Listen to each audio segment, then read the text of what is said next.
뭐 저는 사실 뉴욕 주립대에서 핵 전략을 전공을 해서 박사를 받아서 그 당시로서는 핵 문제를 가지고 정치학 학위를 취득한 제 1호로 지금까지 수많은 글을 써왔는데 이제 그만 쓸 때가 된 것 같아요. 후배님들이 많이 이제 잘들 하고 계시니까 물 앉아야 될 때가 됐다 생각을 하는 중인데요. 어쨌든 오늘 고민을 좀 털어놓는 걸 들어보시고 특히 우리 의원님들 정말로 경청을 한번 바쁘시겠지만 해주시면 감사할 것 같습니다.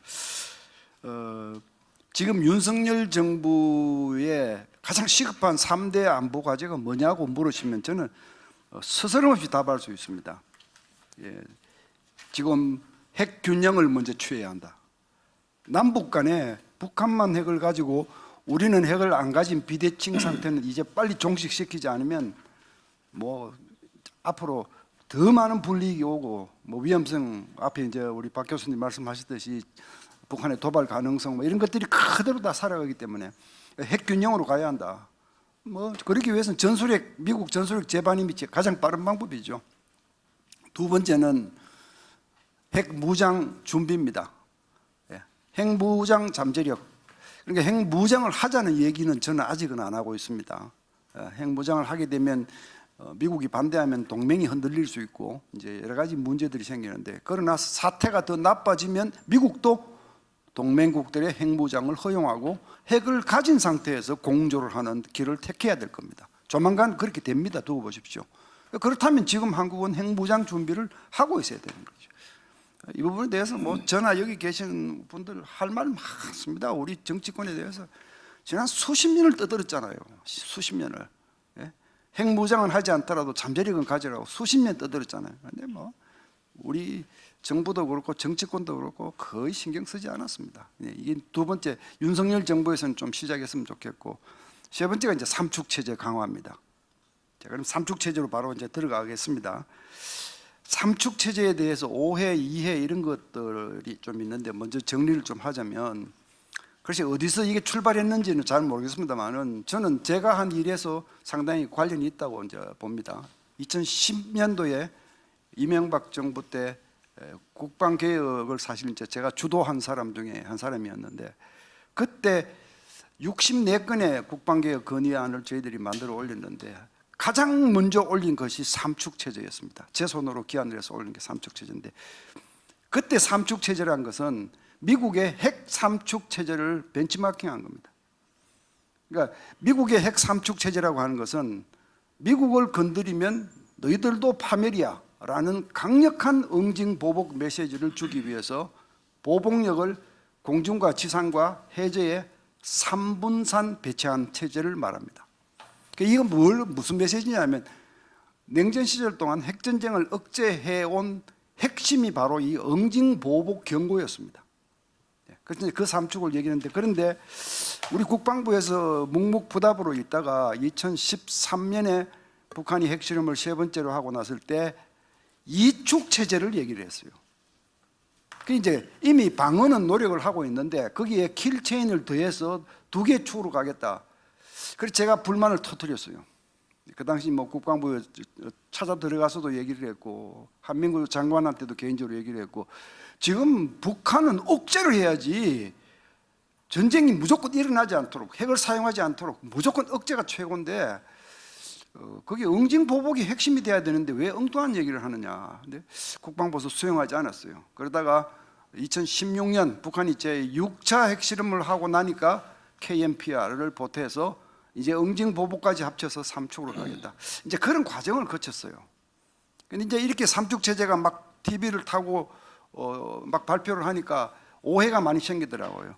어떤 국민들은 이제 우리 군이 삼축 체제를 하니까 북핵 걱정 없다 이렇게 과신하는 분도 있고요. 또 어떤 분들은 핵 앞에 재래 군사력을 이용한 삼축 체제는 소용없다 이렇게 아주 경시하는 분들도 있습니다.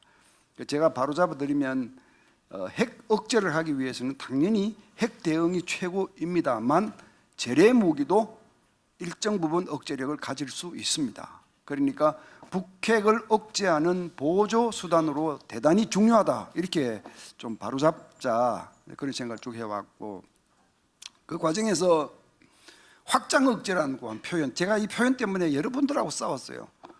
우리 합참이나 국방부 뭐 영관급 장교 레벨에서 아마 기한을 해서 이 용어가 정착된 것 같은데, 도대체 이게 왜 확장 억제냐, 확대 억제지 한국말도 제대로 쓰지 못하느냐.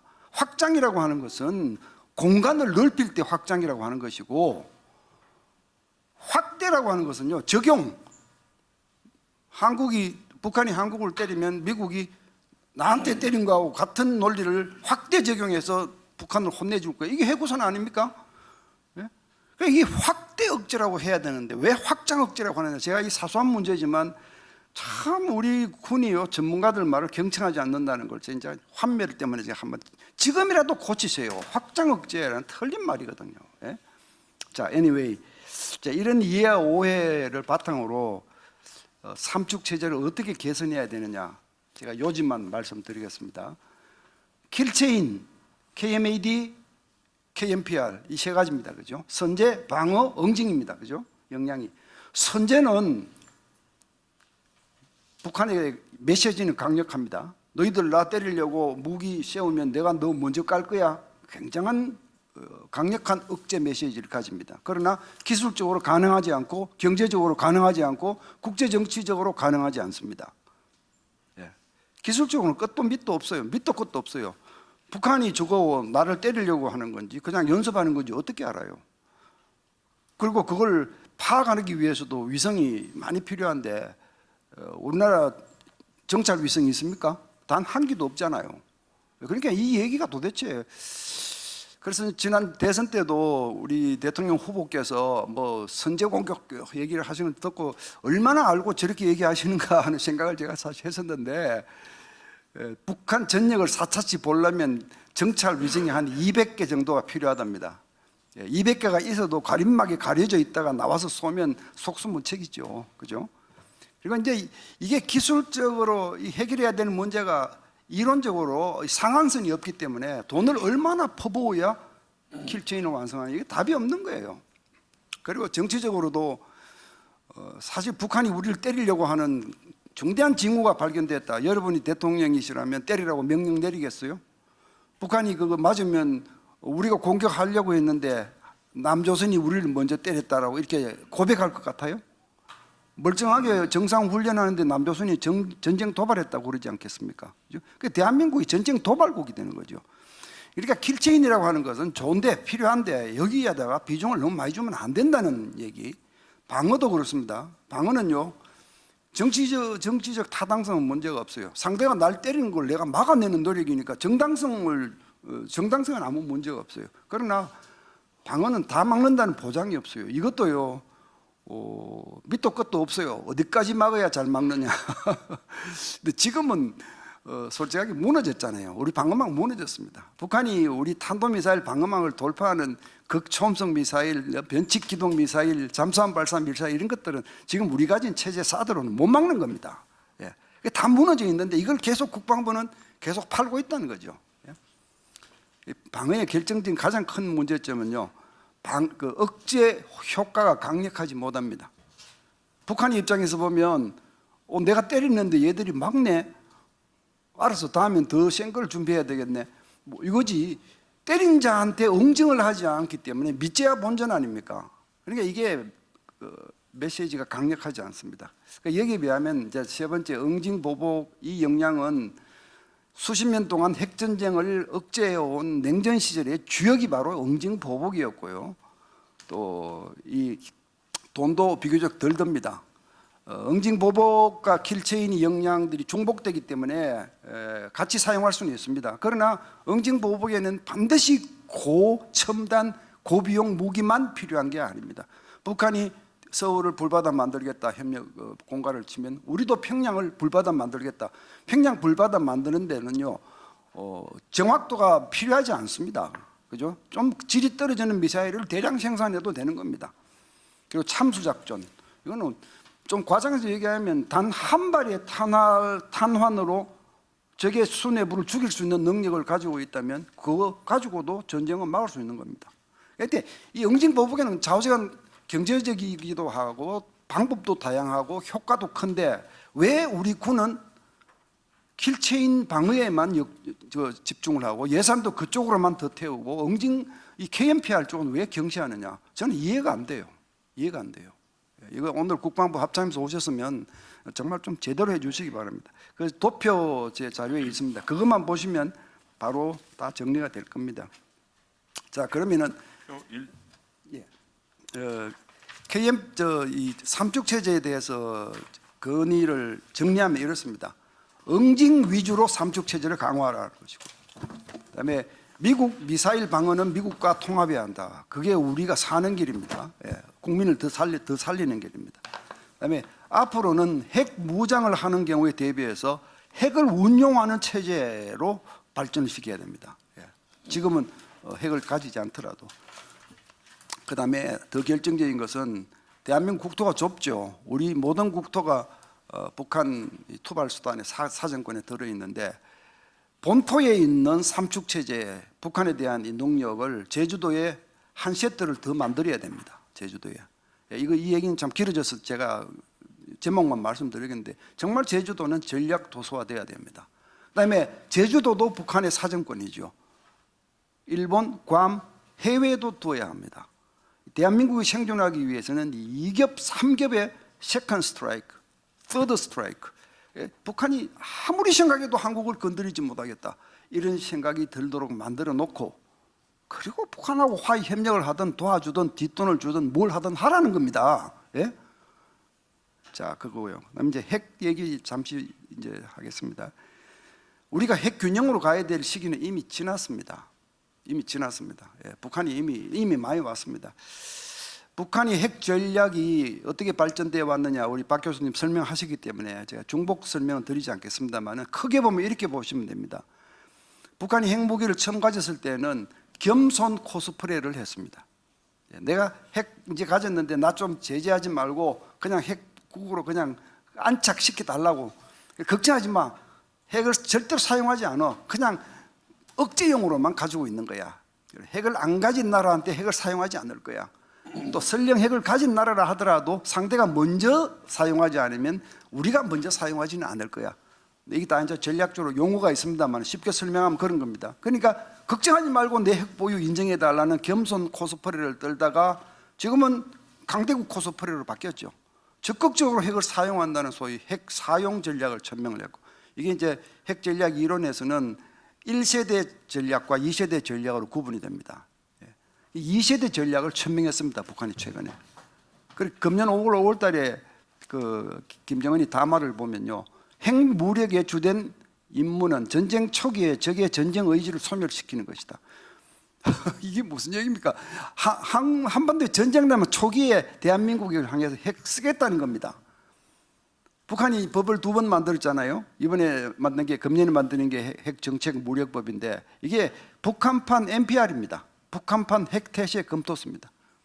이제 우리는 핵 강대국이니까 당당하게 핵을 사용할 거야 천명을 했습니다. 우리 국민들은 여기에 대해서 깜깜무소식이에요.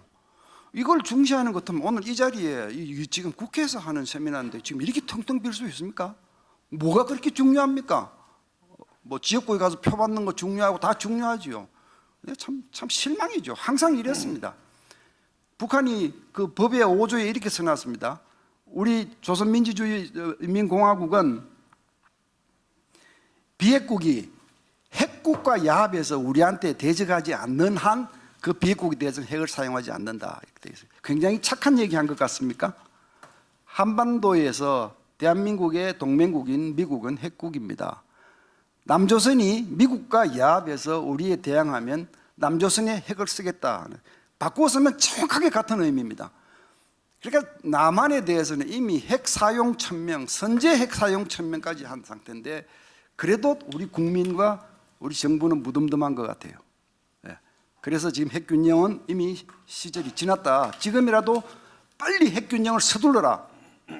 미국이 호락호락하게 전술핵 가져와 달라고 해서 갖다 주지 않습니다. 저희들은 미국 자주 다니기 때문에 미국 분위기 잘 압니다. 미국 전문가들 100명 중에 99명은 웃기는 소리 하지 말라고 그럽니다. 안 갖다 줍니다. 다 반대입니다. 이거를 뚫고 전술핵을 가져와야 됩니다. 지금은. 전술핵 가져오는 게 뭐 과거처럼 육지에만 갖다 놓는 이런 방법만 있는 게 아닙니다. 지금 방법이 많습니다.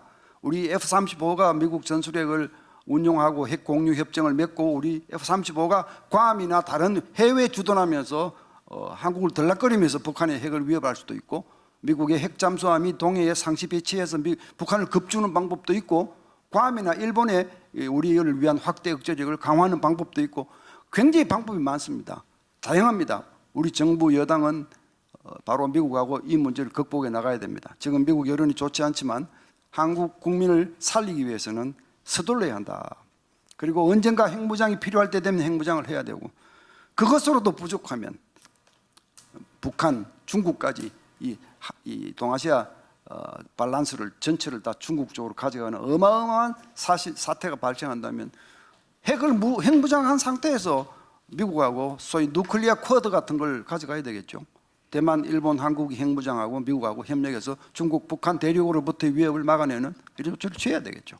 이게 다 준비해 나가야 됩니다.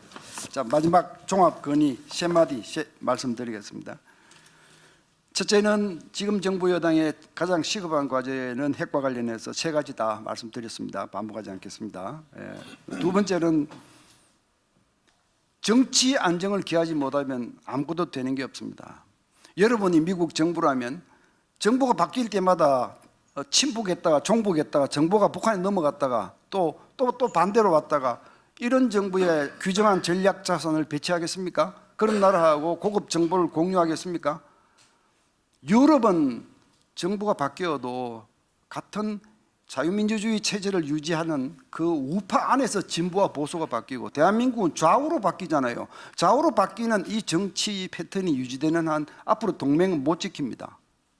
미국이 우리한테 전략자산 주지 않을 겁니다. 일본도 마찬가지입니다. 한미일 안보협력이 굉장히 중요하지만 그것 뜻대로 되지 않을 겁니다. 이거는 아마 정치인 여러분들, 지도자 여러분들의 몫이 아닌가, 그리고 국민의 몫이 아닌가 생각합니다. 마지막으로 정부한테 건의를 드리자면 강력한 안보 리더십을 구축하셔야 됩니다. 강력한 안보 리더십.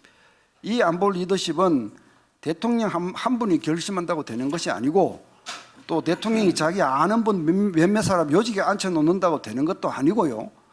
이 강력한 안보 리더십은 대통령과 요직에 있는 분들과 외부에 있는 전문가들과 정치 지도자 여러분들과 강력한 이 덩어리가 구축되어서 여론을 통해서 안보 정책을 취하려고 생각하시면 안 됩니다.